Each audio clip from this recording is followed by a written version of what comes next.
কিন্তু আল্লাহ রব্বুল আলামিন এত বাশির এত মাশির বল্লা তাকুনাতু মির রাহমাতিল্লাহ ইন্নাল্লাহ ইয়াগফিরু যুনুবা জামিআ ইন্নাহু হুয়াল গফুরুর রাহিম।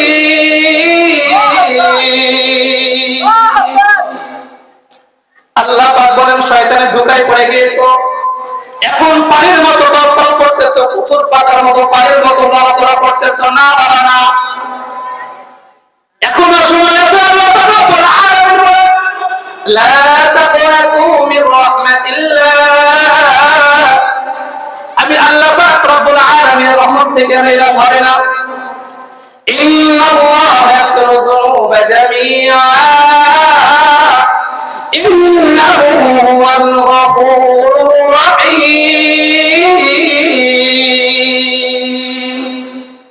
আমি আল্লাহ পাক রব্বুল আলামিন গুনাহকে ক্ষমা করতে ভালোবাসি।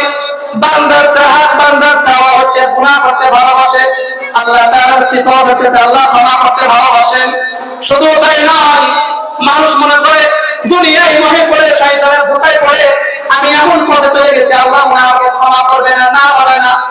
আল্লাহ সূরা ফুরকানের মধ্যে বলেন ইল্লা মান তাবা ওয়া আমানা ওয়া আমিলা আমালান সালিহান ফাউলাইকা ইউবাদদিলুল্লাহু সাইয়্যাতিহিম হাসানাত ওয়া কানা আল্লাহু গফুরুর রাহিমা।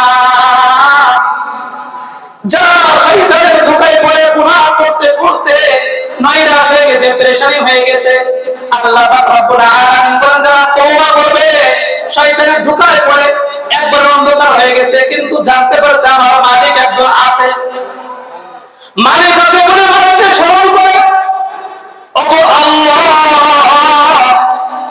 অন্ধকার জায়গায় যে দুই রাকাত নামাজ পড়ে আল্লাহ পাক রব্বুল আলামিনকে স্মরণ করেন, ও মালিক অনেক গুনাহ করে ফেলেছি, গুনাহ করতে করতে জাহান্নাম ছাড়া কিছুই দেখি না, মালিক গো আমাকে ক্ষমা করিয়ে দেন।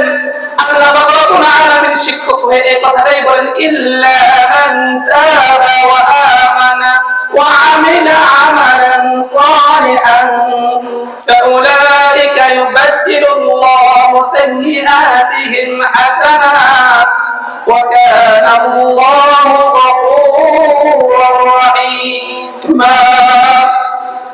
যারা তওবা করবে, আমি আল্লাহ পাক রব্বুল আলামিনকে ভুলে যে গুনাহগুলো করে চলে গেল আমি ডাস্টবিনে ফেলিয়ে দিই না। জানো আমি কত বড় রহমতওয়ালা, কত বড় রহমান, কত বড় রহিম। আমি বান্দার চাওয়ার কারণে, বান্দার চাওয়ার কারণে আমি আল্লাহ পাক রব্বুল আলামিন বান্দার প্রতি রাজি খুশি হয়ে, বান্দা আমাকে ডাকার কারণে, বান্দা তওবা করার কারণে আমি আল্লাহ পাক রব্বুল আলামিনকে ভুলে যে গুনাহগুলো করেছিল, আমি আল্লাহ পাক রব্বুল আলামিন গফফার,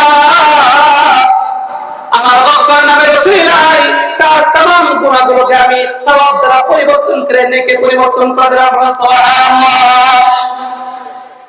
আমরা সুবহানাল্লাহ বলতে চাই না, অথচ আল্লাহর হাবিব সাল্লাল্লাহু আলাইহি ওয়াসাল্লাম বলেন মান ক্বালা সুবহানাল্লাহি মাররাতান ওয়াহিদা, যে ব্যক্তি একবার সুবহানাল্লাহ বলবে তামলাউ মা বাইনাস সামাই ওয়াল আরদ, আসমান এবং জমিনের মাঝে যত ফাঁকা জায়গা আছে সবগুলো পরিবর্তন হয়ে যাবে, পরিপূর্ণ হয়ে যাবে। এটা কোরআনের মসজিদ, কোরআনের মাজলিস। এই মাজলিসে শুধু আল্লাহ পাক রব্বুল আলামিনের কথা হবে, রাসূলের কথা হবে, কোন কাউন্সিলের কথা হবে না।